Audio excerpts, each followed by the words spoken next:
ಯಥಾ ಕಾಷ್ಟಂಚ ಕಾಷ್ಟಂಚ ಯಥಾ ಕಾಷ್ಠಂ ಚ ಕಾಷ್ಠಂ ಚ ಸಮೇಯಾತಾಂ ಮಹೋದಧೌ ಸಮಯೇತಾಂ ಮಹೋದಧೌ ಸಮೇತ್ಯ ಚ ವ್ಯಪೇಯಾತಾಂ ಸಮೇತ್ಯ ಚ ವ್ಯಪೇಯಾತಾಂ ತದ್ವತ್ ಭೂತಸಮಾಗಮಃ. ತದ್ವತ್ ಭೂತ ಸಮಾಗಮಃ.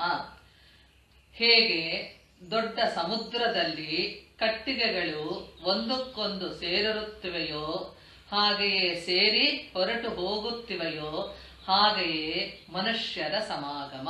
As two logs of wood floating in the ocean come together for a while and drift apart, so do human beings come together for a brief while and depart from this world.